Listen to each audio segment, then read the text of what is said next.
but she's a lovely human being who doesn't speak much, and when she speaks, she doesn't say much. So this podcast will be very short.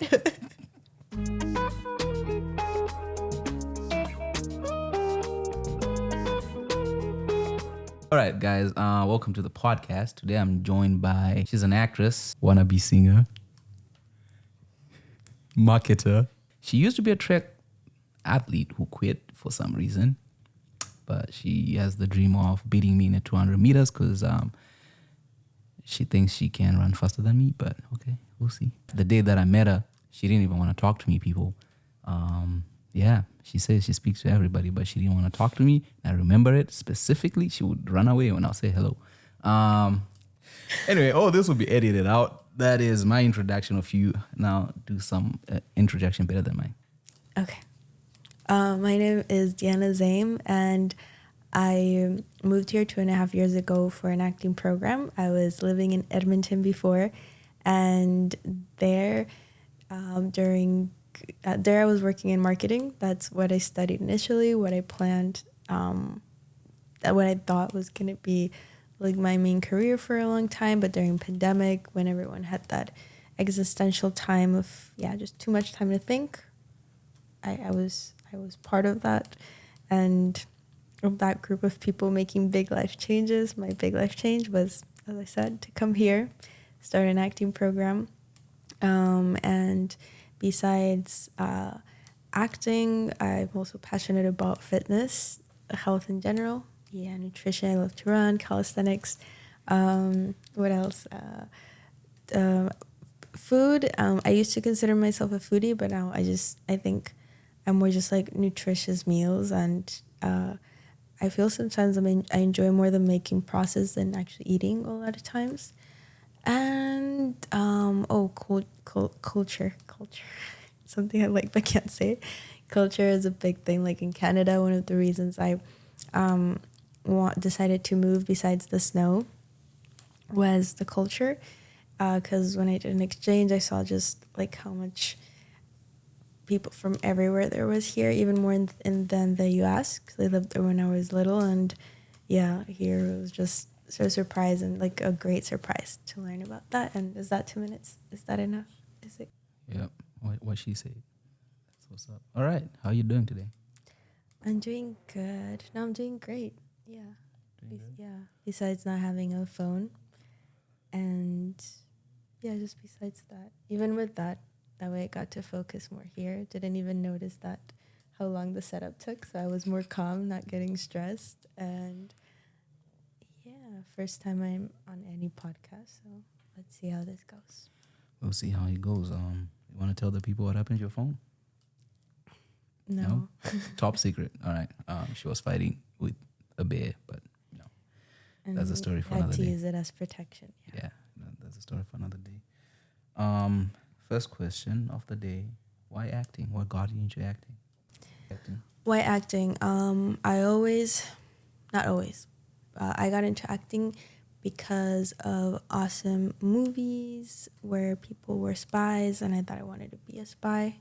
And then, like with Jackie Chan, and then I saw Sandra Bullock in, what's the name when she's in the beauty pageant, Miss Congeniality, and I'm like, I want to do like that. And then, anyway, I would see actors doing different things, and I'm like, I want to do that now.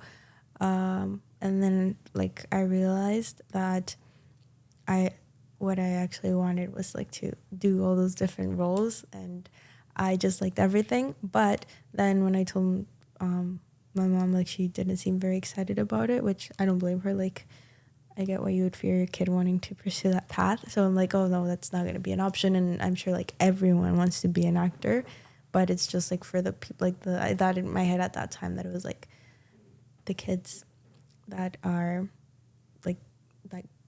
born into it. Anyway, fast forward, like later in middle school, I did some theater and loved it, and that passion kind of came out again. Then went down. Then in university, I went in the theater club, and no, I definitely knew like I really wanted it, but I was already doing marketing. And I just felt, I started this, I have to finish it, and I'll just go work get like a really high position, CEO or something. And that was my plan initially, and then have a lot of money and just study somewhere else or do my own thing. But that was taking too long. So in the pandemic, I had a lot of time to think, decided that I didn't want to wait anymore, and moved here. And She came for me. And oh yeah, because I saw, I think I was looking in like Vancouver because I knew nothing about it. So I was like, reasons to go to Vancouver and stuff. And I saw, I think it was a Reddit post, and it talked like everyone just talking about Kevin, like that he was a director from Zimbabwe that was here, and that like it was just like an absolute like Honor. yeah, like an honor. Just like they said, if you can move to Vancouver and meet Kevin, then like don't hesitate. And I'm like, yeah, if the people on the internet saying this, especially on Reddit, I'm like, that's what I got to do. So yeah, I'm like, this makes sense. I want acting. Acting will lead me to meet Kevin, and that's basically why acting. Sweet. Yeah, forget all the other stuff I said. That's the main reason. This will be my reel. This is going up. You're going on YouTube. Yes. All right. Okay. Yeah. That's pretty dope. So that's why acting and why Vancouver. We get it. Yeah. And how's the journey been so far? The acting program was like one of the best experiences I've ever had, especially because it was like acting and also writing, which writing is my first love, like even before acting. Like I used to, since I have memory, just write like stories, not scripts. Like I didn't know script writing until way older, but like stories and songs. I've just always, I feel I'm more confident actually writing probably than even acting.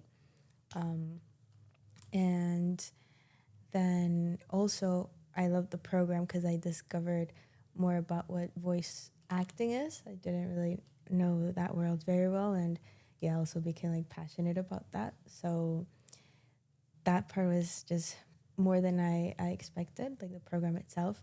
And then like getting an agent and starting was also easier than I expected. But I think the hard part came like once like the audition started, and then seeing the reality of that it's also same as becoming a CEO. It's not just gonna be like that. Like I know it's gonna take time, but now I know it's gonna take probably even longer time, and that there's just a lot of factors that go in.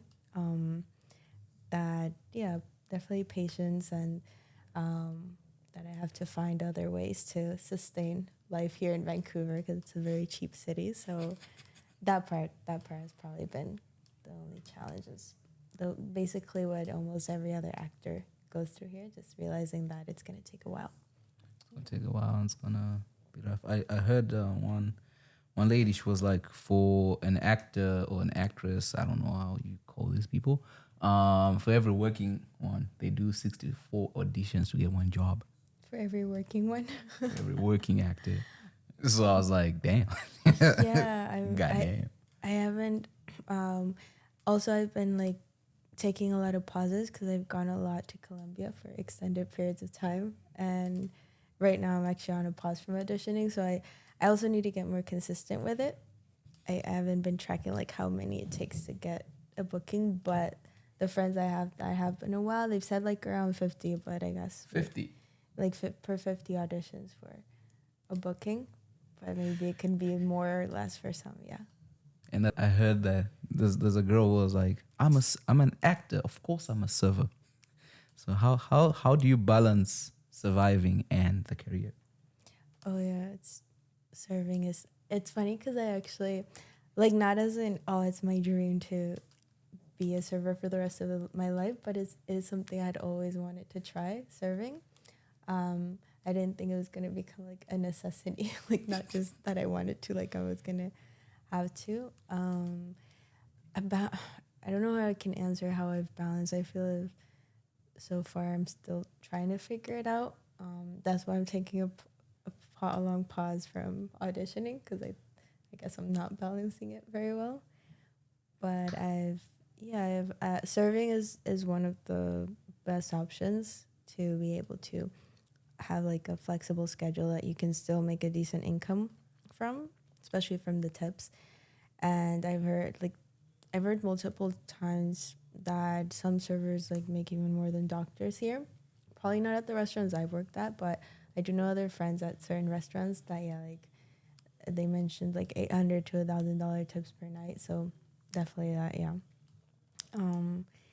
And besides that, like the way I've managed to stay here has been just taking on like different jobs, not being picky, learning different skills, even if I don't have experience, applying for things I don't have experience with, and yeah, and so far it's worked out. But my goal right now is to find something more that's like part time, but consistent, like, and then I can kind of work, and that it's flexible if I need like to switch the hours or something. It's like it sounds like a lot to ask for, but I know that's opportunity out there somewhere. Because yeah, that would allow me to audition and just do all the other like have a balanced life and even some entertainment and social life. Eventually, that will be a thing. But yeah, right now, figuring it out. That's the answer. That's the answer. Figuring out no social life. You grew up in Colombia, no? Yes. Maybe. And how's life in Colombia compared to life in Vancouver? Okay, to Vancouver specifically, I'd say there it's definitely more like free time, more was as spontaneous. Like here, I feel you have to kind of like plan everything. Like with certain friends, when I'm getting together, I feel it has to be like planned ahead of time. Everyone has like set schedules and a lot of stuff going on, because people are here like usually with something with like a mindset of like it's great, like very goal oriented, like they have goals. Even people that are born here because of the even if they grew up here, I guess seeing other people that come here to kind of chase certain things makes them also want to chase that. So yeah, I feel it's a very go-getter mentality. So in Colombia, yeah, it's just a bit. Also, it depends what cities, right? I'm from a small town, so there it's definitely much more chill. Like just the same day you can plan, like let's just go and hang out here. Go, let's take a trip. Let's take 2 days off work and just go. Like it's just very often that those things come up. Also, definitely food and everything wise, like cost wise, obviously is super different. Canada in general, but Vancouver specific, as everyone mentions it, and everyone watching this podcast probably knows it's way higher. Yeah. So that's a big difference. I don't know what else is. I mean, a lot. It's definitely the people like Colombia is just it's normal to like just say hi to anyone and start conversations. But other parts of Canada are like that too. Like Edmonton, I feel is more similar to Colombia in that sense. Here it's like if you and the like saying like greeting, like in the morning whenever you go to a bus stop or get in a bus or something, like even if the bus is full of people, like in Colombia usually they'll say like good morning, good afternoon, and most people answer. Like here it's like super weird. Like sometimes I do that because it's still in me to say hi, and or I like to test it out, and most people are like why are you talking to me? Yeah, like sometimes they answer but they're confused. Yeah, I guess that's. Yes. What was life like in the States? You in Florida? Yeah, in Florida. Well, I was in Baltimore at first. I heard that's a crazy state. Yeah, I guess, yeah, my mom didn't know. I went with my mom. I had no idea about Baltimore. To me, U.S. was all just like Disney World. Or like I thought it was just going to be all. Oh, yeah, she was pretty young, right? I was 6, yeah. And yeah, I just had in mind, yeah, just like what you had seen Disney World was. I literally thought all of the U.S. was that. So it was definitely a shock when I saw Baltimore. When I walked out, that's first morning. Yeah, the image is in my head, like of just a bunch of like projects. It's called like the houses that are next to each other, and they're not painted. And then there was like someone handcuffed to a stop sign, and some people like passed out on the street, and then a helicopter like searching for people. It was like a lot. And yeah, Sounds like something out of a movie. It literally was like those extreme crime movies. And then the first year we didn't even finish a full year there. We moved to Florida because we had some like family in Florida, and that was like night and day. And I really liked Florida. Living in Florida was the only part. Like the school shootings that they say.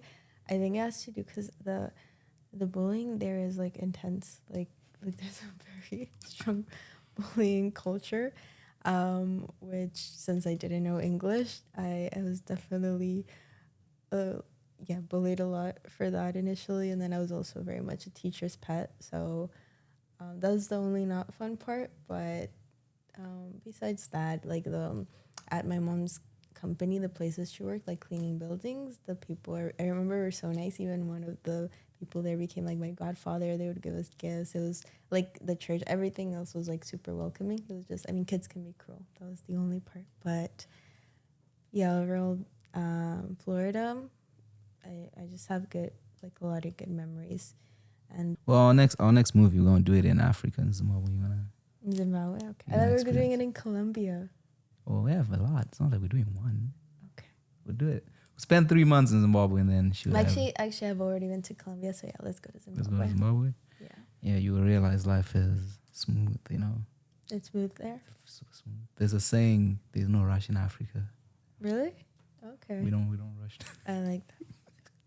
I mean, that want statement smoothness right now. that statement is cool, but sometimes, I mean, I don't know. Like when I was growing up, there were periods where I would look at my bank account and it would have like $0, like zero, like you're going nowhere In Zimbabwe? in Zimbabwe, and Like, is life expensive there? nope, you just not have it. Like you just broke. I was You a just kid. don't work. Oh, you're Oh a kid. yeah, you're not allowed to work until fine. I don't, What age does a kid mean? 18 and below. Okay. Because you're still in school. So we go to school from. But you had a bank account already? Yeah, because my mom worked in a bank, and Oh, okay. when I was in university, I needed a bank account for her to transfer money for me and stuff like that. So, And then you just spend it all. yeah, I mean, I learned budgeting the hard way. I mean, my first year in college, we ran out of money like the first 2 weeks, and I didn't know poverty until those first 2 weeks, and I'm calling my mom like, yo, what's up? And she's like, I paid for you to go there. I gave you money. There's a period of time we agreed to where I send you more. Figure it out. That's a smart woman, yeah. That wasn't. And you learned. That was the toughest time in my life. Like I don't think I've ever experienced anything like that ever again. And I do not wish it on my worst enemy. Where you're waking up and you're like, guys, we used to go, like where we lived. It's like a compound is what they call it. We're going to the next person's room and we're like, you're gonna get hungry. When you're hungry, you're gonna have to eat. And there's no way. Okay, in Zame, when you're eating, you offer everybody food. So we took advantage of that. So we'll be visitors every night because like Yeah, in Colombia it's the same. Like if you go visit a friend, then like if they don't offer you food, you probably wouldn't go back. Like you probably take that as they don't actually like me, they don't want me here. Yeah. Yeah, we did that. I'm sorry to everybody that we did that too. I know you had your own budgets, but we were Yeah, you're putting out your secrets here. Oh, it's fine. I never speak about it. Like I said, But now they know. Yeah, everybody knows I've been super. Like I don't think I ever want to feel that way again. But we did it. It was for a week or two. We figured it out. As college students, you soon learn that you have to take money from other people. Oh, you were taking their money too? No, you find ways of taking it. It's not like I'm like, give me your money. I started a business in college. I was selling stuff. You probably want to clarify. I was selling meat. Okay. Yeah, I opened a butchery in Oh, really? university. Yeah. No way. Yeah. Yes, way. Like raw meat? Like raw meat. What? There was a pig farm. Give me your pigs. I'll sell it to the students. We all make money. So I have the freezer. Like our freezer was always empty because no one knew how to budget by the time we got there. Yeah. So the whole freezer belonged to me. And the house we stayed, the woman used to cook food for the students. So I was a supplier. And then Supplier of meat. meat. All right. I didn't know drugs until my 4th year of college when the police came and they were like, this is heroin. This is cocaine. This is this. I was like, They what came is... to explain Yeah. Because we didn't know what it was. I'm like, I saw it in the movies. so that like you guys wouldn't take it. Like People what were was it? taking it. They were like, it's on the rise because it slowly went up. Like when I was finishing college, Yeah. more and more people started getting more and more access to drugs. So they're like, this is what it is. Someone tried to sell you. I'm like, damn, I wish I knew. Because the only drug we used to have was weed. And yeah, I didn't partake. So that was my life in Zimbabwe. It was quite beautiful, beautiful country. I'm going to take you one day. I'm glad this is on camera. Yes, I will take her. It's just 5,000 a ticket, but yes, Yeah, but your films are gonna do great, so that's gonna be nothing. still 5,000. Anyway, let's talk about fitness and your passion for fitness. Let's talk about it. What got you into fitness? I feel I was born into it. Like both my parents are into fitness. Like my mom's, she started running when she was a teenager, and then like super young, I think when she was 21, she started working as a track and field coach, and then she only stopped during those like 7 years we were in the U.S. And then once we got back, she was like, I'm not doing it anymore. Like, I want something different because she had already done it so long. And she's like, yeah, no. Because in Colombia, it's getting much better, but the support isn't that good. But then I was kind of like, oh, I kind of would like to train. So she started training me. And then from the school, they asked if other people could join. And they somehow named her again the municipal coach, and yeah, and then since then she hasn't stopped. She took a break like for 2 years, and then my dad, also I think in teenager, he wanted to be a boxer. That says like the what's it called when you don't fulfill your dream or whatever. Yeah, everyone, but yeah, that word for when you have like that frustration or whatever. He wanted to be a boxer. But then he got like into a lot of trouble for fights. So I think he tried running better. That kept him more like out of trouble. And then, yeah, he also just has kept competing. He did a bit of coaching, then got more into the management side of sports. So all my life has just been that influence. And I also like the spy movies. They're always like active. So I kind of just always wanted to be able to do all those things. I haven't competed in like martial arts. Only taekwondo. I always forget in English. Taekwondo. Up at university, but I did so bad, and I realized that I love training it, but I wasn't good at competing in it because I don't like getting hit. So is that what I'm hearing? Did you say you're joining us? You're opening a gym? No, the gym that I go to. Do you go to it right now? I stopped. I'll be back. When are you back? I was planning next month. What's it called? FKP MMA. It has everything. Wrestling, jiu-jitsu, taekwondo. Yeah. The thing is with those awesome gyms, the cost is also awesome usually. So it's like $120 a month. Okay, that's actually not that bad for Okay, the last time I was there, which was like last year, I don't know how much it is now, but it keeps changing it. I'll pay it. We'll see. I'll pay We'll for the see. first 3 months. Okay, I'm very glad this part is on camera. Okay. I'm cutting it out.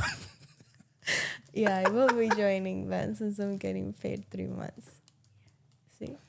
Okay, let's go back next year. We'll go back next year this episode is going so well for me. I got a trip to Zimbabwe in 3 months of combat. We're going to talk about this. Terms and conditions apply. Because how do you find living in Vancouver in terms of the society, like socialization and adaptation? Those are very big words. Okay, I will. The social aspects. Socialization. Yeah. So we were talking about that. It's like I've actually found now made like a lot of cool connections here, and because initially when I started school, the first thing like a lot of teachers or other students would mention is that here it's very hard to make friends, that everyone was like in cliques, like had their because they're either been here their whole life or they're just not interested in like connecting with others. So I'm like, oh, I'm gonna prove them wrong. And because I've been in so many cities of Canada, and it's always been so easy to meet people. Like at least I'll say what, so like Edmonton, Calgary, and then Montreal, like some towns there, and Toronto. So in all those, I've always had like I've been surprised by how easy it was. It has. So I'm like, yeah, I'm gonna prove them wrong. But honestly, I didn't. I will say it is a bit more challenging here than the other cities. So it's definitely a good thing to just know, not in the sense of, because sometimes if you come with that and you're like, you close yourself off as well. You're like, oh no, it's going to be hard. So no, it's come with the mentality that you are going to, if you are just moving here, that you're going to meet people, but know that maybe it's going to take a bit extra effort. So not to feel, because then people also feel like it's them maybe, if they don't know that. Like before coming here, I didn't know. Everyone just said that Vancouver was like amazing. And I'm like, oh, because I was considering Toronto. I really like Toronto. And they're like, oh no, Vancouver is like 3 times better than Toronto. But then I didn't really ask more of why. Like, I guess it's like the people that just love the beach and mountains, and that's what they consider. But to me, it's also the people where you live are very important. I think that's why I love Edmonton so much. Like, the people there I find are great quality and just so open. But with that said, there's so many people here, like I said, that come chasing their dreams. So you can find, you can really be inspired. It's a great place to make connections and just find people that are going to push you, get you out of your comfort zone. It's just they're also usually going to be busy. So you can't expect them to just always be free for any plan and just have weird excuses sometimes. I'm just kidding. I also have weird excuses sometimes, but yeah, just know that people are going to be a bit busier. So it's great to build like a bit of a larger network, so you don't have to depend on just one person. Like when you want to hang out, and be able to be independent as well with the things you want to do. So when everyone's busy, you're not like, oh, you have to cancel. Like always have a plan B of something you can do with less people or by yourself, and find things like background. You can find a lot of people with common things there, right? Like doing background. No, I don't know. We don't want my. I what do they say? I choose not to comment. No comment. Okay, well, I found it really cool. It's actually one of the main reasons I've still continued background, is because I found it really fun. Like the people I've met, I was lucky that I did like if you do come to study here, then that's the best place where you'll be able to find like people that you really like get along with, and that you can push each other forward. And then if you or at your job, now if a lot of people, what I've seen is they come here for remote jobs, that's when they have a really hard time meeting people. So there's actually a lot of Facebook groups for like, I don't know, like a runners group. Like I've seen it says I like running, but there's like for guitar players I've seen, for language learning, for arts and crafts. These are free things, just people that have that interest. There's a writers group here, so that's the next best way I say. Go to those things. And yeah, there's always ways. You just have to make a bit of an extra effort. It's not just going to be like you walk and you're just going to meet your next best friend. I mean, you met me. Or maybe. You met me. Like, she didn't want to meet me.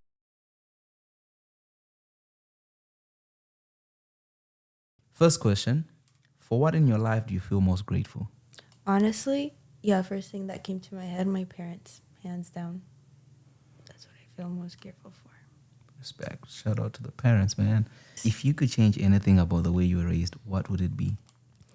I would change less like protection, and having had more independence and the opportunity to make more mistakes. What are you most grateful for? What is the greatest accomplishment of your life?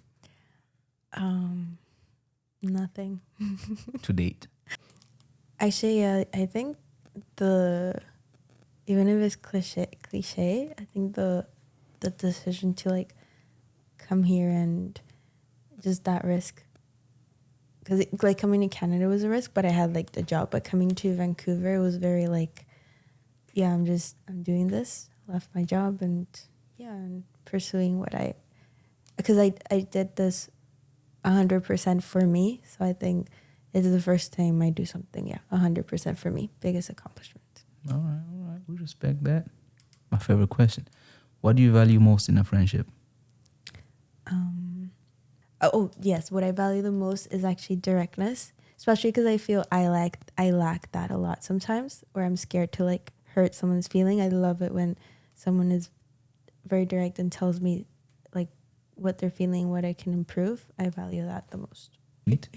What does friendship mean to you? It's really like life, basically. Like friendship is because we're all like, it's about connections, and when you have a true friendship, I think that's what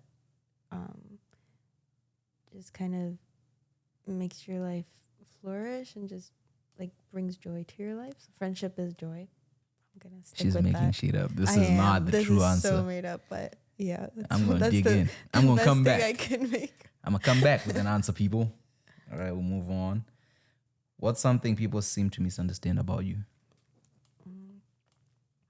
Well, I'd have to ask people, what do you think has been people have misunderstood, misinterpreted?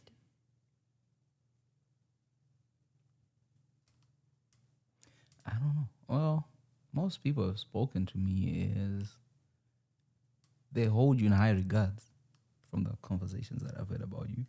Ooh. And in most cases, then that's definitely that's what has it's always what has been misrepresented. It's always a dig. Regards. It always feels like I'm getting a dig at because they'll be like, "Why?" It always comes with I just don't get it. So it's positive on your side and then very negative on my side, and then I'm like, I know, because I feel like people think I don't know.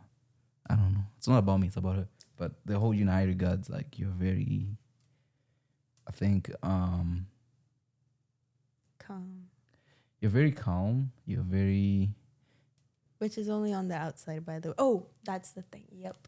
So I should have known. Yeah, that people think I'm always like just very calm. So I am. I can definitely like in stressful situations keep my cool.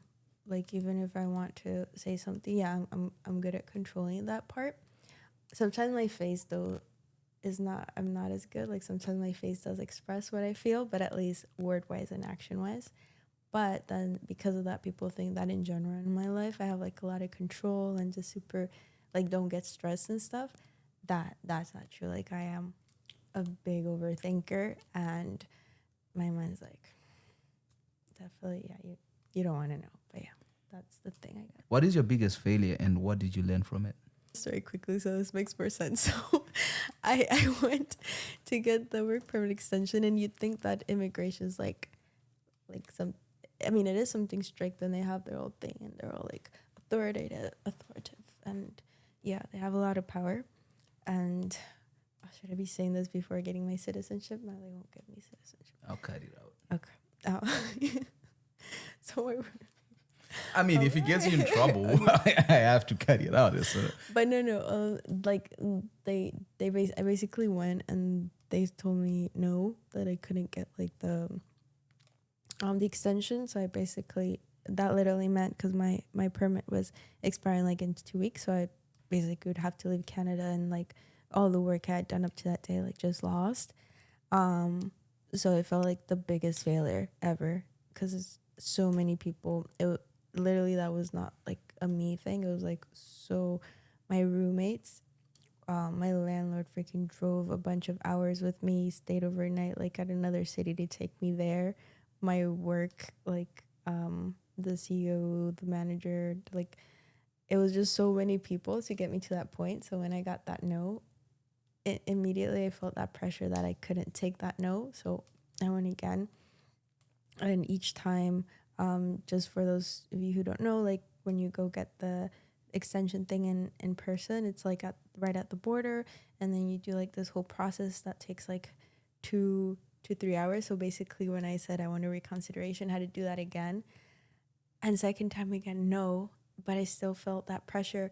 I was communicating with the immigration consultant, and he's like, no, they're wrong. So I asked for it again, which I didn't know you could do, but they allowed it. And then third time, they said no. I'm like, okay, they're definitely saying no. So even though I felt the pressure, I'm like, I was kind of broken.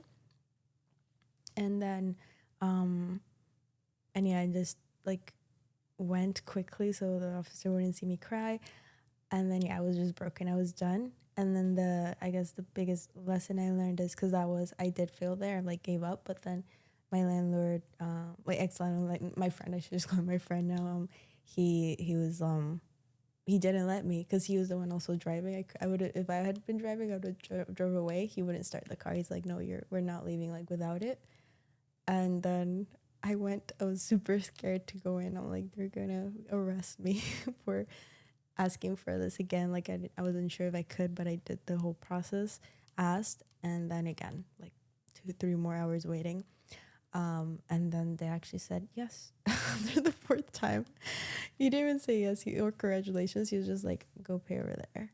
And I was like, and then so the biggest lesson is one, yeah, you don't take no, but also having someone like a support system and someone there that's like priceless. Like there's probably a saying in English too, I don't know, that good friends are worth more than money. And yeah, so Yeah. I don't know.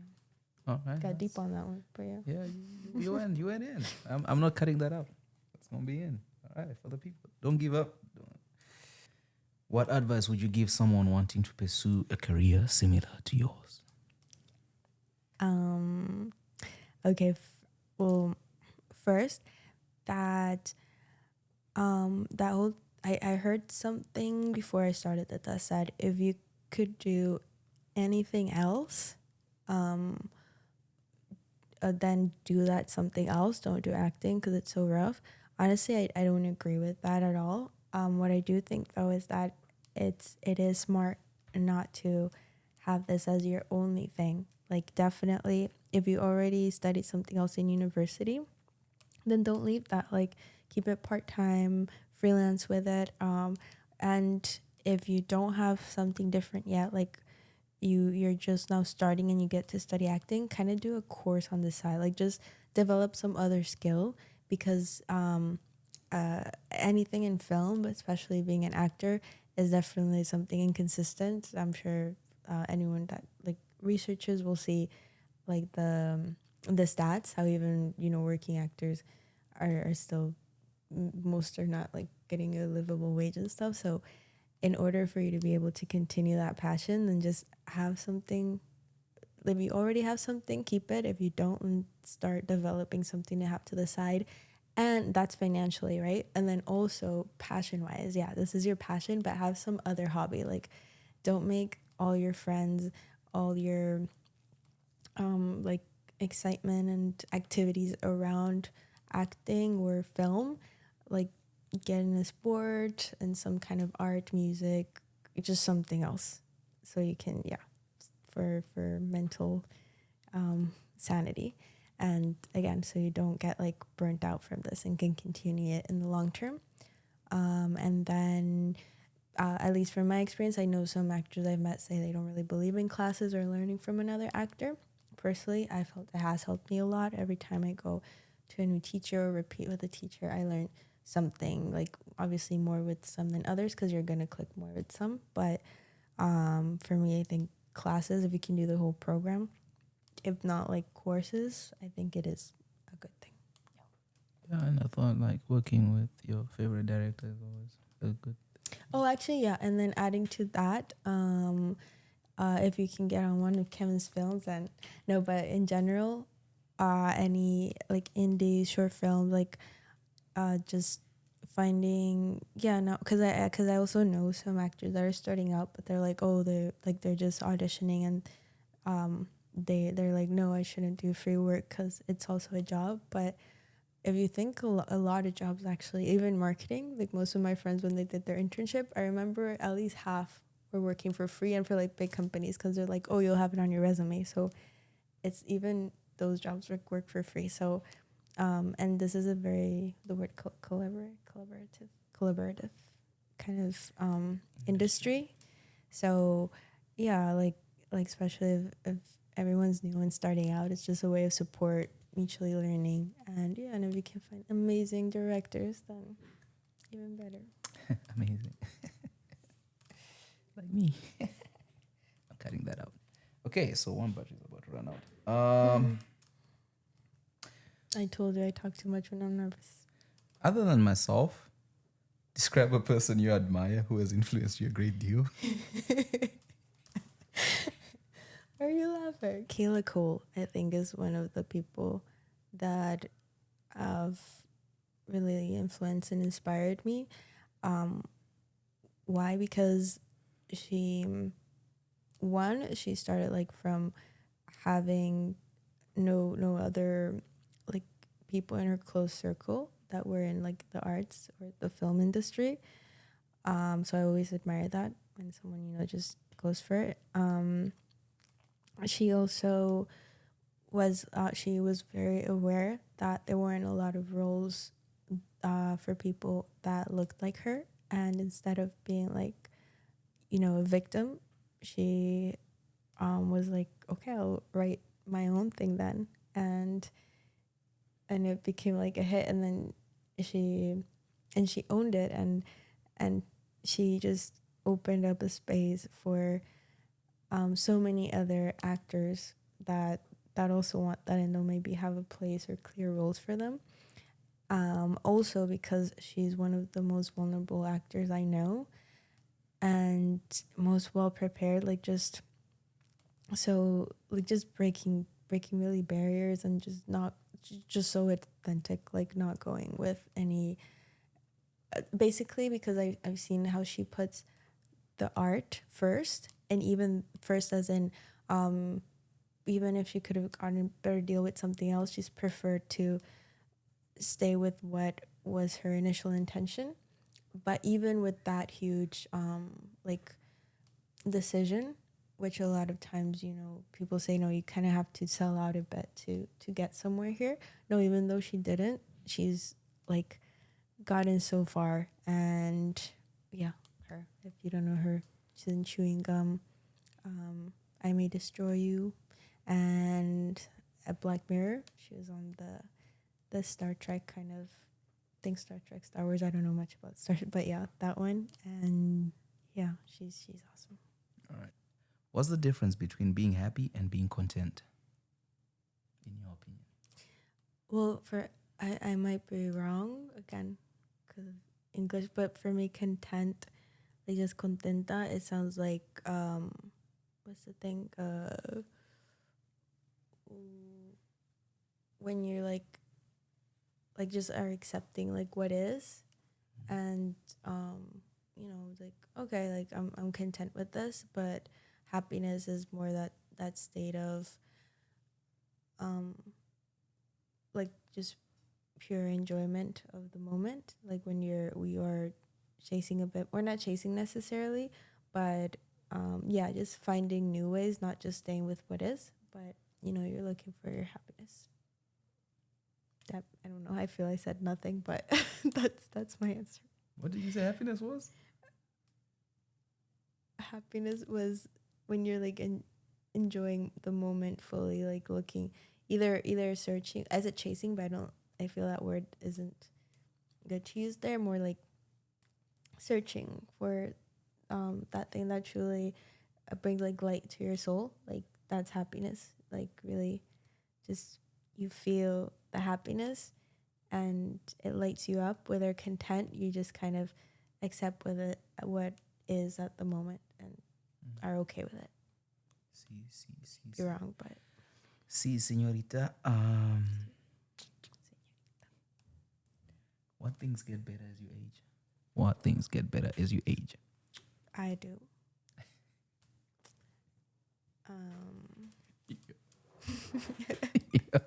Honestly, though, I saw the picture of my passport. I was 18. I'm like, age is on my side. At least these 10 years. Okay, no, seriously, what gets better? when you age. Confidence. Okay. Definitely confidence. As proved by my previous answer.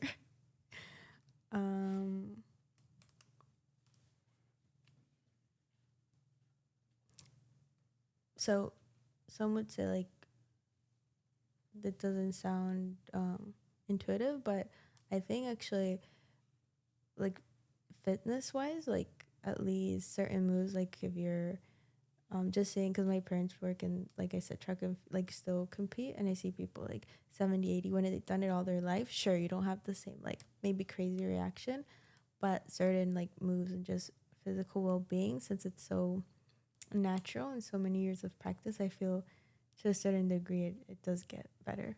And probably discipline too. Yeah, as you age, you can become more disciplined. No? It's been the opposite. Remember the first thing I always tell you, like I lost my discipline. Like I'm trying, but it's harder. Oh, okay. I mean, yeah, I guess it can, you're right. I take that back. It can be a bit more of a roller coaster. Intuition gets better with age. What are the most valuable things everybody should know? Everyone should know. Most valuable things?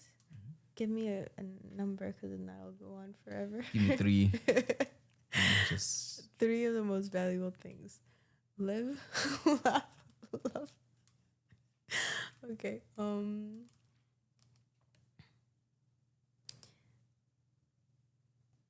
No. At least where I am right now. I just saw a thing. You know those videos when each person asks someone, gives like someone a bit younger than them some advice, and it starts going up, and I saw one so great. There was like 102-year-old or something. He's like, best piece of advice, don't listen to anyone, no one knows what they're doing. But which is true. But with that being said, actually, so now going to totally contradict that, something I recently learned in a painful way is because making fun of my intuition, so honestly it's not the best always. So I'd say something very valuable to have is just friends that nurture, friendships that like are authentic. And I feel most people do know who those friendships are, like the ones that are just maybe not texting and calling every day, but you just feel like from the actions they do that they generally care about you. So sometimes their instinct can be better on things you're going through than yourself when you're caught up in the emotions. So something valuable to remember in addition to nurturing those friendships is to listening to them when they are trying to look out for you and not being stubborn. Another very valuable thing is to definitely to at least something that's I've been working on this year.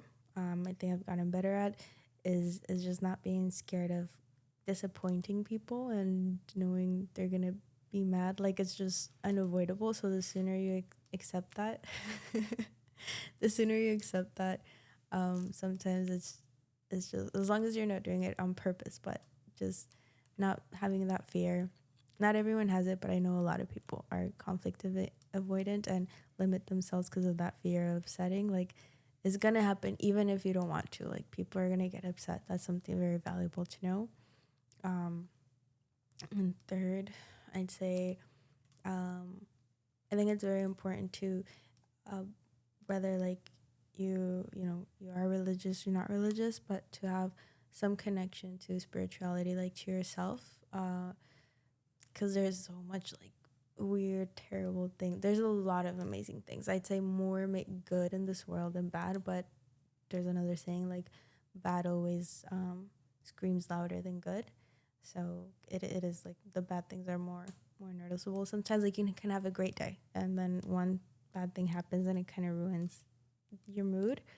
That's like in the world, like the news, even though so many good things we can see around us, but then something like bad happens. So if you don't have any kind of, again, not advocating for any religion, just something that kind of grounds you spiritually. It can get very tough to like go your day to day without getting depressed and stuff. Yeah, 3. It's good you kept it at 3 because can carry on for a bit. Oh shit! What? Are we done? Okay, so on this podcast, every guest leaves a question for the next guest, who's a random stranger you don't even know.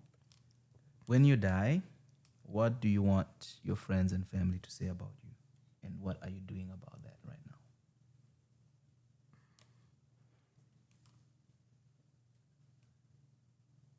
I'd love for them to I guess more than say, like, feel or be sure of how much I love them, how important they were in my life. Yeah, I think that'd be the most important. I hope, I hope that I am showing that. And yeah, I can't really think of just that. Yeah. All right. Do you have any questions for me? I get to ask questions. I Oh, should have prepared this. whilst you think about that, is there any question you feel like I didn't ask you that you wanted to be asked?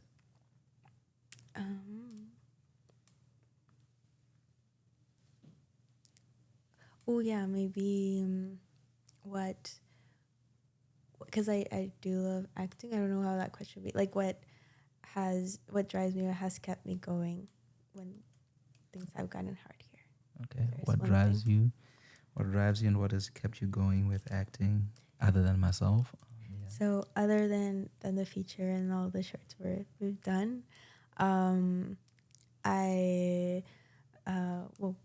forgot the name for a moment. Zame, it's like a agency in the UK, and they're in Australia and a couple other countries now. They're not yet in Canada, but I found like a post on Instagram one day, close to the time where I started the online classes I told you, and together, like, the classes and them is what really motivated me and gave me kind of like a purpose, because even though I knew I liked film acting, like, I didn't have something clear of what, like, yeah, so when they say like a higher thing for yourself, like something to really work towards. And basically what they do is they started representing only other actors, models with disabilities, and then went to like physical differences.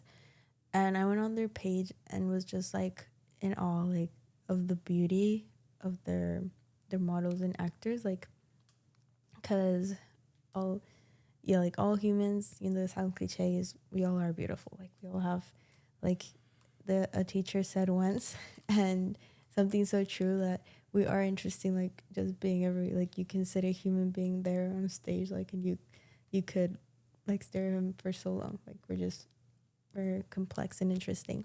But then, like, you usually don't see on any like, you very rarely see people with visual differences and disabilities and represented. And so that was even just, I don't know, I was just like in awe, and I started following them, and every time got more inspired to how they started their mission. And then I'm like, I don't know why, but I feel, because at first I'm like, I don't have a disability or like any noticeable visual difference. Like, I'm a minority, but visual difference is like more like just like burn victims,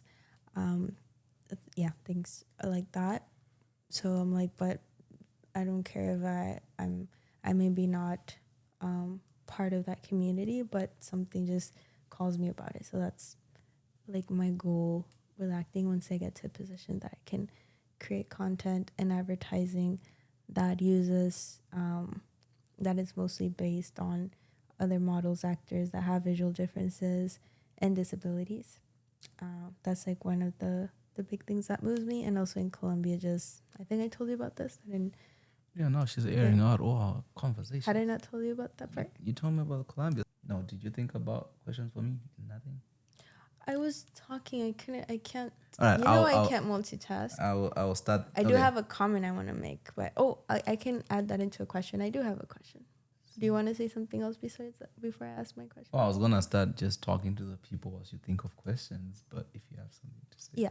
So something, since you said I never compliment you, something I did compliment you about, since, but I guess you don't remember, is how like you're, like you said, you didn't want to go back to BG and whatever. You have these goals, so eventually you had to come back for it. But um, you're still like making the work. Like you're not stuck in the excuse of I want it to be perfect first, or just keep editing the same draft. Like you have an idea, and you execute, you and then you improve from there. And then even if you say you're shy and stuff, but you found a way like to make the connections and bring your actor. So I told you that inspires me a lot, that I'm again like started that script while we were there and stuff, from seeing your work. Like I I was very, or last time you told me like, oh, it's great that we're working, like I told him no thank you, because the reason I came is because I see you are motivated about the path you chose. And yeah, I just like you work hard. I can tell. Even sometimes you're like making it funny or anything. You do put a lot of work into this.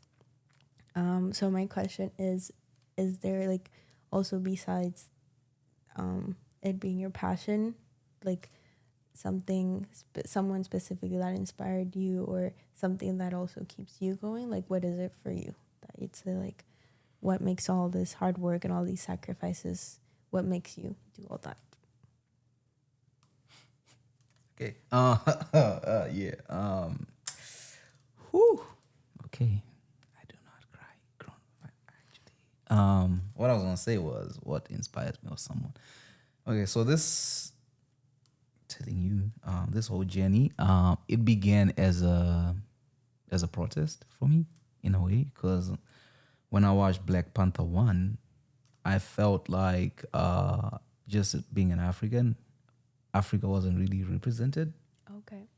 and it felt like it was an American's view of Africa that they portrayed, which is fine, which is great when everybody celebrated it.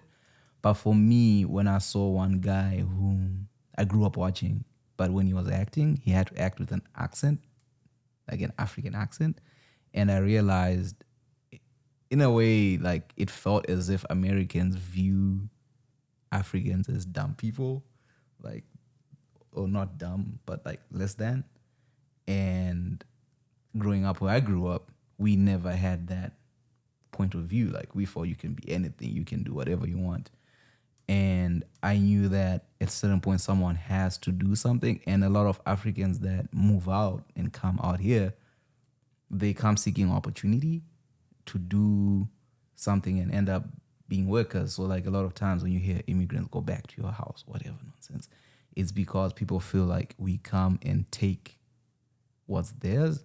And my whole thing was, if I had the same resources that these people have, I'm probably able to do the same thing. But because in my country, this industry is not really big and those resources don't exist, I needed a space where I can actually work in a grocery store and be able to afford a camera. Like that's not a thing where I'm from. Like the cameras people use, you can't really do much with, and it's not really supported. And because when you're a kid, you're basically feeding off of somebody who's also just trying to figure it out. So for me, the drive has been, I want to prove to myself and to prove to every other African kid like me that you can do it. Like I saw Elon Musk, in as much as he's white, but he's South African and he was super close. I'm like, there's no excuse. If he can do what he did, I know I can do it too. But in the field that I chose, which is film, because I feel like there's a lot of stories that are not told, and there's a lot of things that are not done because we don't do it. And when we get opportunities, it's a job, it's not your creation and it's not your experiences. So that's what drives me, is it's to put out everything that I'm thinking, but also to level myself up to where, if I do get work, or when I do get work with a Disney or whoever, it's at a partnership, not a job. And it's for that kid who's looking at my journey, realizing they don't have to come to Canada and kiss anyone's ass and do whatever. It's this is what I want to do. I'm going to develop myself into something worthy at the same level. Like I don't want to meet quote unquote celebrities and feel as if I'm less than, but I want to meet them and be like, we are peers. And I know that that takes work. So what drives me is I know, like I told you, that statement of what makes you want to be a filmmaker is you saw someone do it and being like, I can do this and have that taste, but your skills are just way, way below. And there's that gap.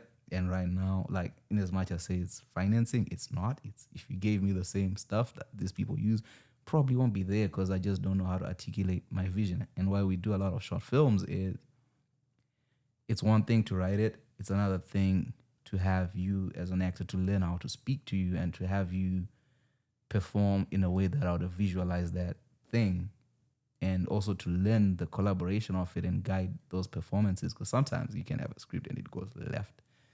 And that's why I'm like, okay, the more repetitions that I do, I develop as a filmmaker. But then I also keep that goal in my mind of I know that at some point when someone looks at my journey, they'll realize I never, like everything that I've done, sort of like my statement is always self-made. I know there's no such thing, but it's self-made. It's steps taken by me in the best, in whatever knowledge that I gather to develop myself and become the next version of me. And then when I'm finally successful, it's the journey, but also it's an inspiration to those kids who are like, I want to go to Canada, but it's, don't come to Canada to work in someone's grocery store or be a server, or come with the idea. No, you can do it. It's part of it, but it's come and do that, but have the knowledge of self-confidence. And it's not about being given opportunities, but it's about showing that we can create our own thing. Like it can be created. It's our own IP. It's our own stories. It's, you know, I know nobody ever asked me what the best compliment I actually got wasn't even to me, it was to you.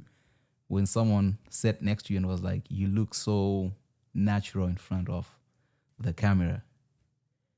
You're And like, that's the director's job, baby. And I was like, a lot of people, what I learned is whenever you see a photo, it says a lot about the person taking the photo than the person in front of it, because it shows how you see somebody and how you want the world to see that person. And for me, there's nothing like, I grew up around black women of all shades, and that for me is the standard of beauty. Like, so when I'm able to put that across and someone looks at it and is like, oh shit, I'm like, I think I'm getting there. I'm not there, but I'm getting there. And which is always a battle. And I feel like I'm taking those steps slowly. God, please, let's make it faster, but slowly. And that's just the whole thing. So my whole thing is I just don't want, like, I get the world will always have stereotypes, but I don't want the world to feel as if Africans are just this dumb people. Whatever is written about the history, it is what it is. And I'm just here to change that narrative. And that is the journey you've seen. And what drives it is I don't really know. It's just I cannot do anything else. I've tried everything else, but I get frustrated by people's limitations on me. And with this, it's like, all right, if you don't help me, I'll figure it out. Like, as long as I can control, because what then happens is they will come. Like, people will come eventually if they see the work that we're doing. Like, and when they come, it's not coming to being you're the reason we're doing it. It's to add to whatever is there that we're doing, which is why I'm like, when the Disneys come, it's not that I need them to film. I need them because they have platforms I don't have. But also, I mean, it'll be a massive dream, please, Disney, to make a Marvel movie. I don't care if people are tired of superheroes, but I need to fix the wrong of Black Panther. Like, it needs to be fixed. It's not it. Like, I love Ryan Coogler as a director. It's probably one of the main reasons I even, like, I wanted to be a music producer initially, but when I saw him, I was like, damn. Because with music production as well, like, a lot of the music that is made, the producer has a lot of control in whatever you get, and he gets zero recognition. But it's like, I know like that song is only fire because this guy did this. And it's the same with directing, is the actors get all the recognition. When you think Black Panther, it's always Chadwick Boseman, rest in peace. But without Ryan Coogler, like even the small representation that Africa got, he did it. And he inspired me when I listened to him. And I'm like, I want to be like him when I grow up, even though we're like 3 years apart. But I want to be like him when I grow up. And yeah, so him, and I guess someone pointed out that like I look up to Elon Musk. But that was before this guy, the one before. But yeah, that's a long ass answer to this question. Yeah, does that answer it? I think it does, yeah. Okay, shit, thanks. Maybe just go into more detail about the Elon Musk part. I'm just kidding. No, I don't want to be cancelled at this. No, I didn't know that about Black Panther. I feel that's my guilty pleasure. You love it? I do like it. Well, I love Lupita, so it's good. It's good. Remember when and Michaela Cole is in there too. Yeah. So it's a good film. Like it does. And I'm not gonna say the other actress's name because you always say I say it wrong. And I Gurira. Final question of the day: what is the meaning of life? Oh, come on.